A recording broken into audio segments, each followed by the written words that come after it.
Coming in hot, I'm your host and captain of the Reason to Reason podcast, Sal Galati. We're going to do something a little bit different. You're just going to get a taste, a dose of reason. Welcome back. Hope you had a nice Christmas, New Year. Hope you enjoyed the last couple of shows. Heard something new, something you could share with someone. Hope you're enjoying the show. Spread it, share it. Today I got an interesting one, I think. If it's not interesting to me, I guess I wouldn't do it. But January 6th just came and went, and if anyone's paying attention, there's a lot more to what happened on that terrible day than what the media wanted you to believe and know.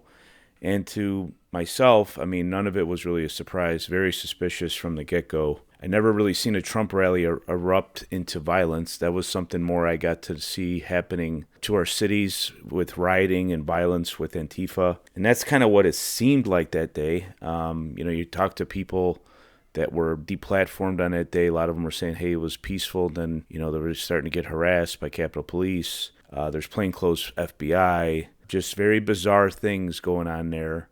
And I wanted to take a step back and go what was actually happening that day, and then connect it to some stories in the Bible, because why?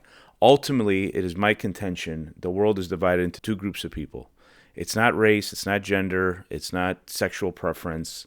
That's all distractions. It's people that seek the truth, and there's people that seek lies. Now, some are intentionally doing it, and some are not even aware they're doing it. But there's a stark divide amongst people that are truly seeking the truth and those who don't, kind of seek their own truth. And I'm going to kind of draw that out today between current events with January 6th and some stories from the Bible.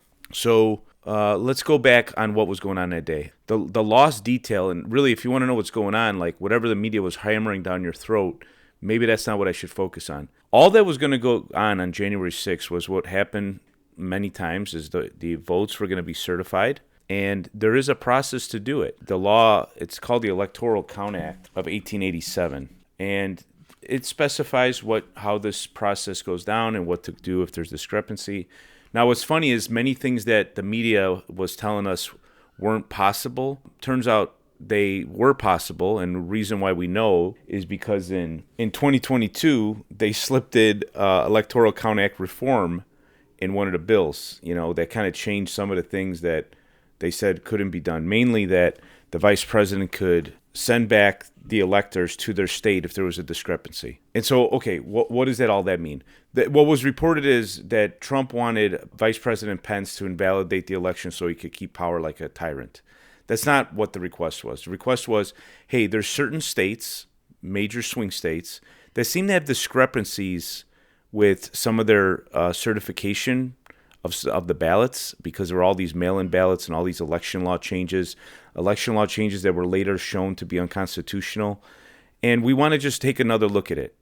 And that process was going to start because they were going to start in the Senate and in the House. They were going to start putting out evidence for some of these things that are discrepancies. And really the request was, if you can't certify your electors, that's fine. You don't have to switch them to Trump, but you can't send them in. And what would have happened is, and it's all laid out in the Electoral Count Act of 1887, if no candidate gets to 270, there's a contingent election in the House and a vote by state delegation, and Trump would have won. Even if Liz Cheney in Wyoming decided that because it was better for her business interests to have a president that'd be more interested in getting into war than peace, and I think the evidence bears that out, what happened under Biden in the world versus what happened with Trump in this last year in his prior term. Trump would have won the election. But who cares? It's just there was a legitimate process going on there is the point, okay? And it got hijacked.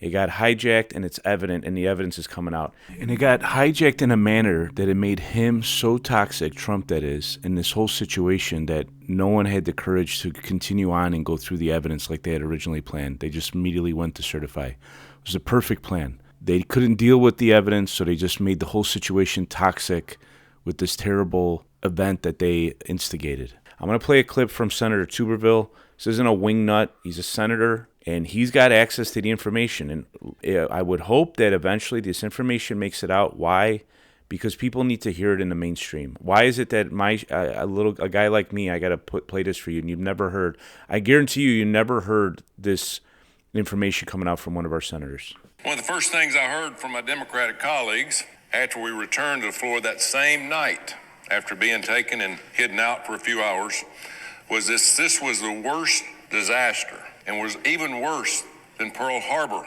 By the way, that was a real attack that killed 2,403 Americans. And I thought at that time, are you kidding me? And then almost immediately afterwards, those same Democrats that said this about Pearl Harbor, they came after all of us Republicans and said this January the 6th attack was racist. I didn't understand that. Being first day here, I'm like, wait a minute. I mean, I thought we're all in this together. They know dang well this wasn't a racist attack, but it was just something that they wanted to use. But they never miss an opportunity to paint somebody a racist, when it comes to the Democrats. So January the 6th had nothing to do with racism. Let's be clear what happened that day. Democrats and the deep state hate Donald Trump so much that they help orchestrate a coup against our government. It's been looked at, vilified, and the information that we found today is just amazing. And it first started with the tampering of the 2020 presidential election results to oust President Trump and to install a different type of government. As a result, great American patriots gathered in Washington to peacefully protest the illegal tampering of the election of 2020. When the leader of the Democratic Party at that time, Nancy Pelosi, and the deep state learned of Trump supporters coming to Washington, D.C., and got an idea. Now, again, this has all been proven. They decided to infiltrate the crowd with Antifa and intelligent community members who would stir up trouble. The FBI has confirmed that there were 274 FBI agents in plain clothes in the Capitol here that day. Then they set up Capitol Police and refusing President Trump's offer to bring in National Guard as backup. They turned it down. And then, of course, Democrats placed all the blame on President Trump and the Republicans for everything that happened that day and afterwards. They had the majority. Nancy Pelosi spearheaded the true insurrection that day. This has all been proven true, and she even admitted responsibility for the massive security failures of that day. But Democrats planned to destroy President Trump and his supporters. It didn't end on that January the 6th, 2021. For the next 4 years, Joe Biden and the Democrats did everything they could do to arrest, harass, bankrupt, deplatform, and kill President Trump. Not to mention the hundreds of innocent, patriotic Americans who sat behind bars for the past 5 years over this made-up witch hunt. That is one of the most embarrassing things that I've seen since I've been here. Thankfully, most of them now have been released. Conveniently, the Biden DOJ neglected to investigate members of the intelligence community for their treasonous involvement in the events of January 6th. As a matter of fact, they never brought the guy in who was in charge of Capitol Hill Police for an interview. They never wanted to talk to him. He was in charge of the Capitol Hill Police because he knew the truth. Still today, Democrats are trying to rewrite the true events of that history. They keep mentioning all these Capitol Police who were supposedly died on January 6th. Now, the only person who died on January 6th was Ashley Babbitt, an unarmed Air Force veteran who was shot that day in this building. Recently, Senate Democrats attempted to strip Ashley Babbitt of her military funeral honors. Now, why would they do that? Ashley Babbitt was wrongfully killed on January the 6th, 2021. The federal government admitted it, and they paid money to her family as part of legal settlement. Interesting. Unfortunately for them, the American people aren't buying it.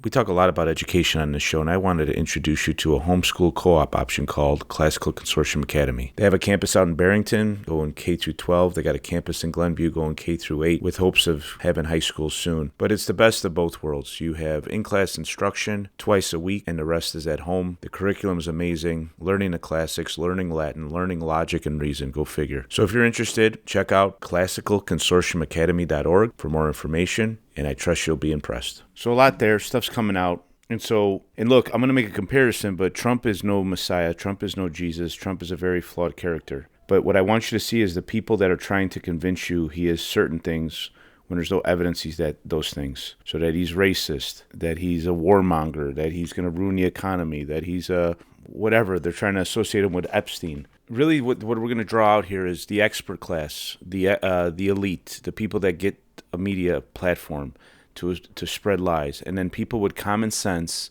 everyday Americans looking at the situation go, something's off here. That election was bizarre. The guy running for that won could barely speak. Now we know he was, pre-dementia, but a lot of things were bizarre. First story is from John 9. It's going to just demonstrate like the common man's common sense arriving at the truth with no bias, with no other interest at place other than the truth. This is when Jesus heals a blind man from birth. The Pharisees get mad at him, and the Pharisees are the religious leaders that have the power. They've turned God's word into a business, and they see Jesus as a threat because he's marginalizing them and their authority, because they don't have authority. God has the authority. They never say he didn't commit the miracles. We have extra biblical sources like Josephus that say Jesus performed miracles. That was never the way they tried to refute him. They tried to refute him by saying he was doing them under the power of Satan. Or like here, because he healed on the Sabbath, and you're not supposed to do anything on the Sabbath, which is not what the law says, he must be a sinner. So listen to the logic that this blind man, who was a beggar, right, his entire life, so not educated, not steeped in religion, just a man with common sense, and realizes that whoever healed him of his blindness must be from God. So for the second time they called the man who had been blind and said to him, "Give glory to God. We know that this man is a sinner." He answered, "Whether he is a sinner, I do not know. One thing I do know, though, that though I was blind, now I see." They said to him, "What did he do to you? How did he open your eyes?" He answered them, "I have told you already, and you would not listen. Would you want to hear it again? Do you also want to become his disciples?" And they reviled him, saying, "You are his disciple, but we are disciples of Moses. We know that God has spoken to Moses, but as for this man, we do not know where he comes from." The man answered, "Why, this is an amazing thing. You do not know where he comes from, and yet he opened my eyes. We know that God does not listen to sinners, but if anyone is a worshiper of God and does his will, God listens to him. Never since the world began has it been heard that anyone opened his eyes of a man born blind. If this man were not from God, he could do nothing." They answered him, "You were born in utter sin, and would you teach us?" And they cast him out. He just laid down some very straight logic with them. You're saying he's a sinner. He couldn't do this if he was a sinner. So I don't know, whatever you guys want to call him, I was blind and now I see. So deal with it. It's like a liberal calling Trump a racist to a black person that was treated wonderfully by Donald Trump. And there's many examples of that. And they're losing the narrative. And so instead of dealing with his logic, which is what a real person seeking the truth would do, they go for, let's demonize him. Let's call him a sinner and cast him out. Same thing as canceling. Cancel him, deplatform him, kick him out of the synagogue, ruin his lives, just like they did to the J6 folks, to the people that were speaking out against the COVID madness. It's the same story. Are you guys seeing it? So now we're going to get to the real story that I wanted to go through, and it's from John as well. And it's a famous one with a woman caught in adultery. And what it's going to demonstrate is the scam of the lying, hypocritical people that try to make people seeking the truth look like the villain, look like the criminal, look like they're seeking justice when they're not seeking justice at all. Really what the Pharisees set out to do was to trap Jesus. They knew they couldn't debate with his rationale, reason, his mighty works, so they tried to trap him in situations where he'd lose. There's many examples of this, but I picked this one. And we're going to go through it and show the hypocrisy of the people supposedly seeking justice. Does that sound familiar? For 4 years, because they didn't have the facts, they had to manufacture stuff. They had to have hearings and all this stuff and manufactured videos and with threatening music. What happened on that day, on January 6th, is very different than what the media is portraying to you. And if we get to the bottom of it with 100% ever, I don't know, but it's not what they originally told. We know that much now. That election is not what they told us. But we need to move forward. But we can't build off of lies, right? And we got to learn who to listen to. Do we listen to the Pharisees, to the hypocrites, to the elite? Or do we listen to people with common sense, rationale, reason? So this is from John 8. Early in the morning, he came again to the temple. All the people came to him, and he sat down and taught them. The scribes and the Pharisees brought a woman who had been caught in adultery. And placing her in the midst, they said to him, "Teacher, this woman has been caught in the act of adultery. Now, in the law of Moses commanded us to stone such women. What do you say?" This they said to test him, that they might have some charge to bring against him. Jesus bent down and wrote with his finger on the ground. And they continued to ask them. He stood up and said to them, "Let him who is without sin among you be the first to throw a stone at her." All right, so what was going on here? We have the law, which Jesus kept the law. Jesus wrote the law, actually. He's God. And in the law, when God gave that law to keep his people sacred and holy, if someone was to be caught in adultery, both the man and the woman were to be brought and stoned. And what was the intent of this? To keep that wickedness out of the community. It's the assumption that everyone else was sinless. Sin was isolated to these people, and you would purge it from the society. All right, so let's fast forward to now. And notice the motive. They're seeking to test him. They're putting him in a situation where he either has to break the law, which would invalidate his claim to be a Messiah and prove that he's a sinner, or stone the woman or order the woman to be stoned, which would be against the Roman law, the occupying force, which would take care of him as well, because then he would be crucified. See the trap? They're not interested in the truth. And how do we know they're not interested in the truth? You can't commit adultery by yourself. So where's the man? If she got caught in adultery, they would have seen the man that she was committing the adultery with. Probably a friend of theirs. Well known that in that time, the men were trying to figure out ways to break their marriage vows and being able to sleep with other women, but keeping within the law. Always a perversion of what Moses meant. Actually, there was an example where they're asking about that question, and Jesus brings them back to the beginning. He brings them back to Genesis, saying that is preeminent. That what woman and man shall become one flesh, and they should not divide. And that any other law that came subsequently was because of our sin and hardness of heart. But look to that law. Don't look for ways to justify divorcing your wife. So they're hypocrites. They're not after the man. The man's probably a friend of theirs. So here they go. They just bring the woman. And again, remember, this is a society. This is a law that was given to a society that was supposedly sinless. And if anyone were to sin, it would be purged out of the community. This is the proof that the law is not what saves. No one can keep the law. The law was to point the people to the fact that they needed a redeemer. They needed a Messiah. They needed to be saved from their sin in the first place. So here we are. He writes in the dirt. Now that's pointing you to Exodus when the finger of God wrote the law on the tablets for Moses. Now what he wrote, I don't know. John didn't tell us. But it very easily could have been the Ten Commandments. So he writes the Ten Commandments out and he asks them, who without sin cast the first stone? Very valid. I'm keeping the law. Are you? And once he bent down and wrote on the ground, but when they heard it, they went away one by one, beginning with the older ones, and Jesus was left alone with the woman standing before him. Jesus stood up and said to her, "Woman, where are they? Has no one condemned you?" She said, No one, Lord. And Jesus said, "Neither do I condemn you. Go, and from now on, sin no more." So he could have condemned her, but because there was not more than one witness, he didn't. Because he didn't come to judge the world his first time. He came to save the world. He'll come for his judgment. And I don't know what happened to that woman. I pray that she realized who she was talking to and repented of her sin and accepted the grace that comes from the Lord Jesus. But there's an example of the hypocrisy and the leadership not after the truth, after power. And isn't that playing out today in our world?